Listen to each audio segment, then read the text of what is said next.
You have knee pain, but you can't decide to have surgery, even though you've been told you have very severe arthritis. Arthritis is an extremely disabling condition, especially the younger you are. And the more the desire to do things would push you to do 1,000 more activities and 1,000 more things. Well, if you are an active person, you have knee pain related to arthritis, and you want to solve this problem, you are in the right place, because today we are talking about just that: arthritis in the patient who has a painful knee, but who has a high functional demand to be as well as possible and to do all activities as well as possible. Hello everyone, I am Dr. Lorenzo Castellani. I am the founder of the website chirurgiaarticolare.it, and I communicate on YouTube on this channel. I talk about orthopedics, I explain it in a simple way, and I am a surgeon who operates on knees, does knee replacements as well as hip and shoulder replacements. If you like this content, please subscribe to the channel and like this video, because you help its dissemination and help the channel grow. But enough with the chatter, let's get to it and talk about this fateful knee prosthesis. What's new for very active people who want to have a well-functioning and natural knee, despite the implant of a prosthesis? So, we are not here to say what the criteria are for deciding whether a knee prosthesis is needed or not. Briefly, these are all those cases in which there is a fourth-degree arthritis, which means a contact of one bone on the other bone in at least one radiographic projection. If you are in this condition, the indication is for surgery, for a prosthesis to replace this part of the diseased joint. But there is not just one solution to your problem. Today, while I was studying some literature, I came across this article that, in my view, seems to thoroughly and accurately summarize my idea of progress in addressing this topic of knee prosthetics. You see, in this particular case, the important question that the authors are asking themselves is the following: how do we, as medical professionals working with a knee prosthesis, successfully adapt to all the various diversities, differences, and unique characteristics that present themselves in our patients, each of whom may have their own specific needs and challenges? This is precisely the perspective of personalized medicine for the patient, in order to adapt exactly what we want to achieve for our patient to the patient himself. That is, it is not a matter of performing the same surgery for everyone, which generally responds to a generic need for movement in our joint. It is about carefully adapting all our actions to the unique specificity of this knee. So, the personalized solution moves towards an implant that is exactly the answer to the type of wear and tear that the patient actually has in that joint, specifically in that joint.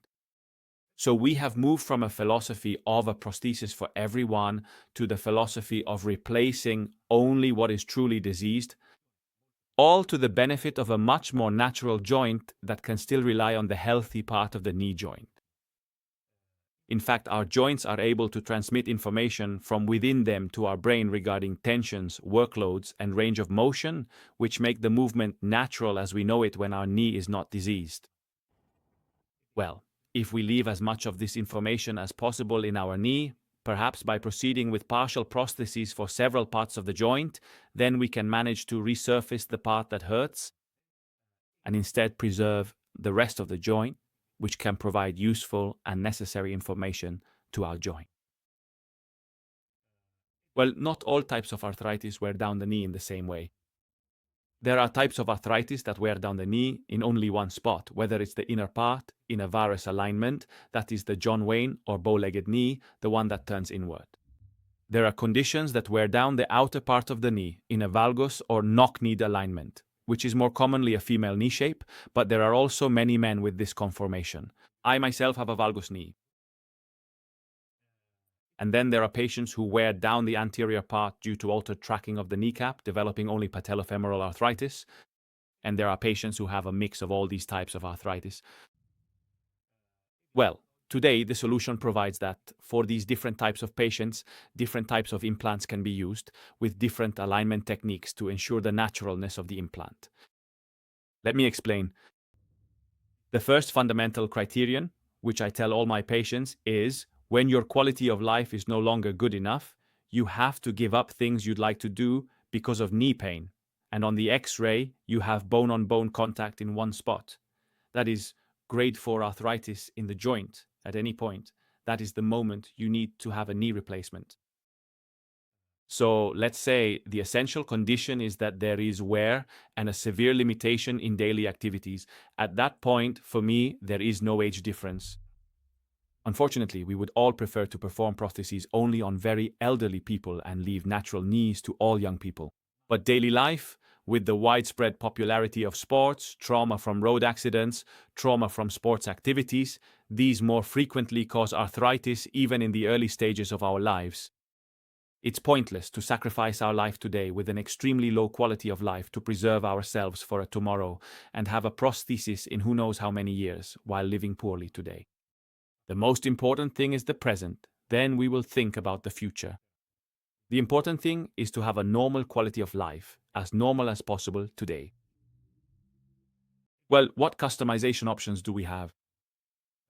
Today we have the ability to choose which compartment to occupy if only 1 or 2 out of 3 behaviors are unhealthy. Let me explain better. If the entire diseased part of the knee is the inner part or the outer part, we can perform a resurfacing prosthesis on just that diseased part. They are called unicompartmental prostheses. These unicompartmental prostheses cover only the area of damage and therefore can provide relief only at that point. The second thing you can do is say, okay, but I don't have just one point, I have two, I only have one good one, the other two are sick. Well, we can combine 2 small prostheses to cover the 2 diseased parts. For example, an internal compartment is the patellofemoral, leaving the patient's external compartment and ligaments all of the patient's. Why do we have to do this devilry in the context of customization? This trick is useful because 2 small prostheses, or even better, a single small prosthesis, leave 1 or 2 natural parts of the knee. These 1 or 2 parts which have not failed up to that point will probably never fail in life. Furthermore, these 1 or 2 parts that we leave healthy in the patient are able to transmit proprioception to our brain. What is proprioception?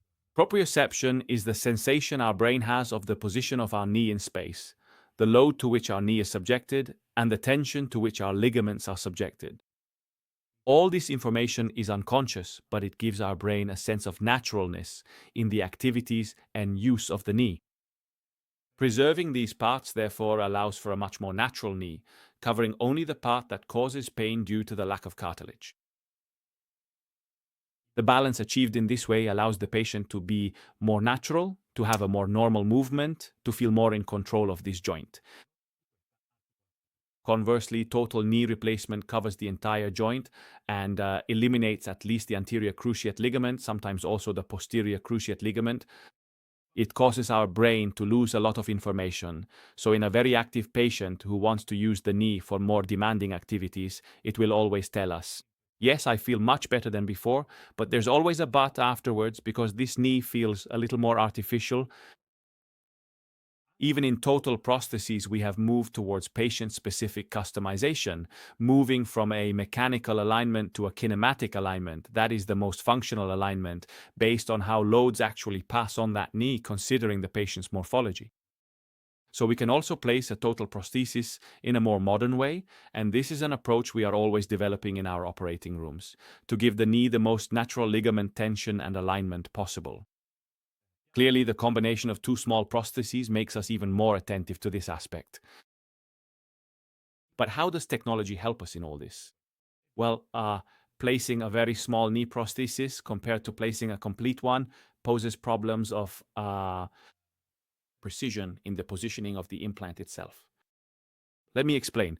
If you've ever had work done in your house, if you have to align or square something up, the larger your reference point is, the easier it is to align it, even by eye.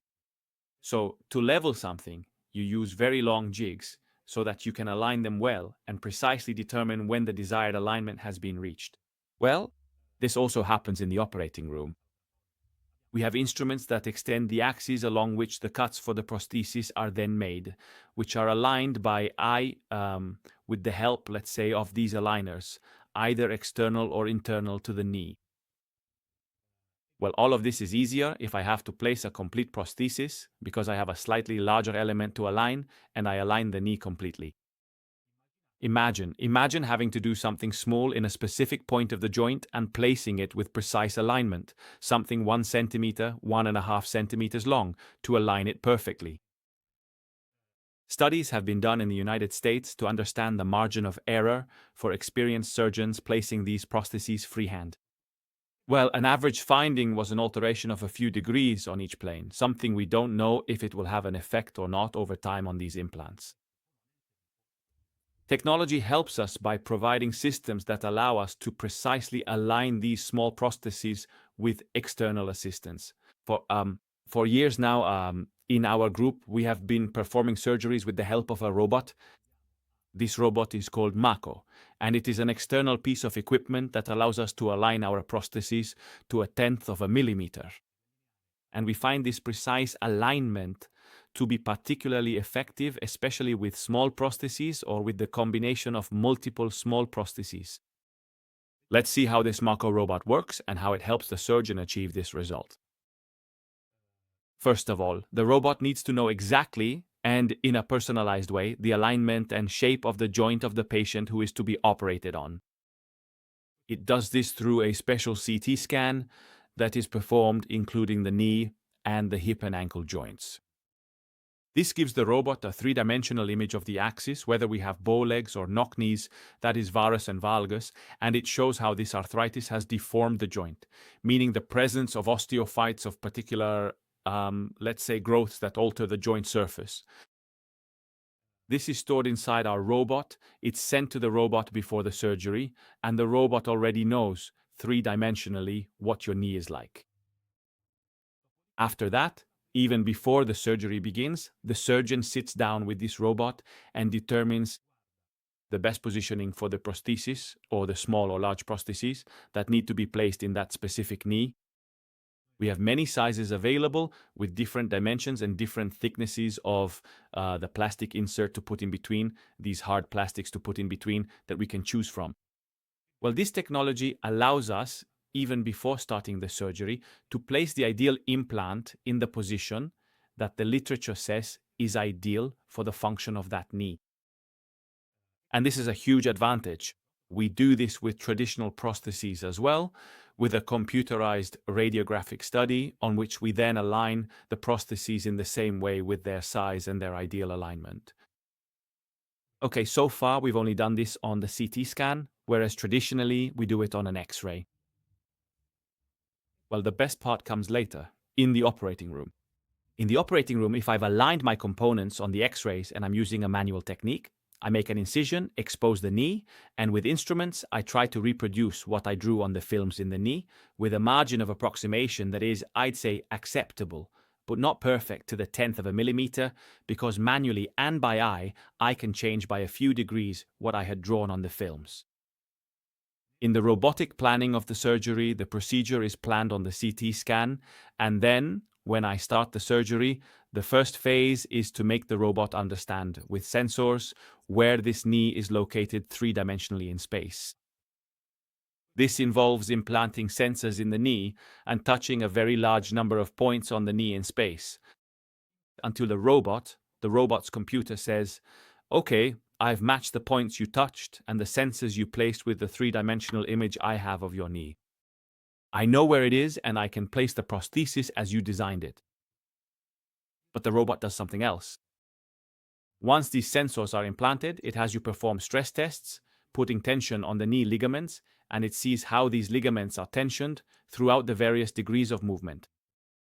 And it tells you, if you cut this knee in this way to place the prosthesis, you'll have this specific ligament tension. At this point, you can say, no, that's not good enough for me because at this point, the ligament is too tight. Over there, it's too loose. It's not perfectly, as we say, balanced. At this point, then, I can change the plan, and I still haven't cut anything in the knee to achieve a perfect alignment and a perfect tension throughout the knee's entire range of motion. Once this phase is complete, the robot is ready to perform the cuts as you planned them and as you verified them with the ligament tensions. So the robotic arm arrives, the surgeon has to guide this arm for safety reasons, but the robotic arm performs the cut to the tenth of a millimeter where it was planned. This is the big change. It's no longer left to the sensitivity, however optimal, and the eye, however trained, of the surgeon, but it's done by a machine that is able to precisely reproduce what you planned. and to reproduce it even after having verified that the ligaments truly have optimal tension throughout the entire range of motion. In this, the Mako Robot is revolutionary and allows us to achieve, let's say, this result.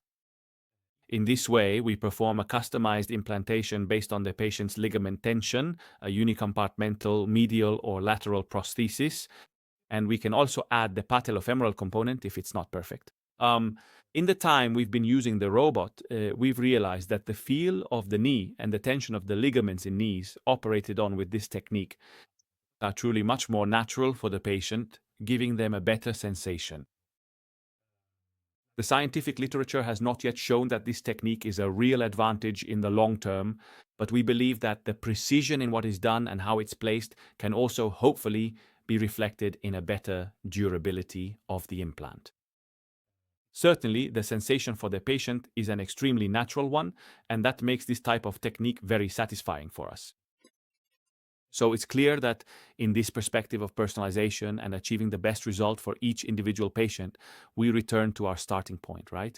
In this case, clearly, if I can reproduce a prosthesis that's personalized to the patient's deformity and not just plan it, which is something we already did with our traditional prostheses, but if I can take that plan and reproduce it in an implant that's precise to the 10th of a millimeter, exactly where I, the surgeon, wanted to position it, and where, let's say, ideally, according to scientific literature, is the best position, it's clear that the robot's help in turning our idea into a precisely executed action is revolutionary. Clearly, we'd want to do this for everyone. And probably the progression over time, this dream of improving outcomes for all patients, will also involve custom printing a prosthesis based on the exact shape of the patient's healthy joint, in order to place something that is as natural as possible and replicate it as precisely as possible. We certainly believe that this technology must be strongly advanced because it will be the future for all patients. Unfortunately, today, it's not possible to operate on everyone this way due to costs, but we firmly believe that this technology will prove its superiority over the current one and will, in the future, become the standard for all companies, so that we can truly have knees that are extremely more balanced and functional. So, to summarize the content of today's video and to leave a clear message at the end of this journey we've taken together, I would say we can summarize it like this. Today, modern surgery is a surgery that respects the tissues and the person. This is something that can be achieved even without technology, through careful medical selection, which is what we've been doing for many years with the Fast Track, our rapid recovery protocol for prostheses, but alongside this attention, the surgical technique itself can also be improved. Who needs an improved technique? Everyone who needs to have multiple small prostheses placed and who has higher functional demands than normal. They have a more active life and want a more natural feeling knee to also perform activities that are a bit more intense and demanding than what an older person would normally do in their daily life. In all of these patients, especially when it comes to knee replacements, we very enthusiastically and confidently use this remarkable innovation, which is known as robotic surgery. This advanced technology allows us to put into practice and realize this ongoing obsession with achieving perfect alignment and ideal ligament tension so that we can provide the very best possible outcomes and results to our patients. Let's say it's another tool we have in our arsenal in terms of personalized medicine tailored to the patient's needs. And with that, I thank you. I'm Dr. Lorenzo Castellani. You can find me on the website Chirurgia Articolare. There's the option for remote consultations for those who don't live near me, or traditional in-person visits, to see if in your specific case there is any kind of advantage to undergoing robotic surgery. And I thank you. If you enjoyed the content, if you liked this channel, please subscribe and click the like button to help spread this content and support this channel. And with that, that's everything. Thank you, and we'll see you in the next video.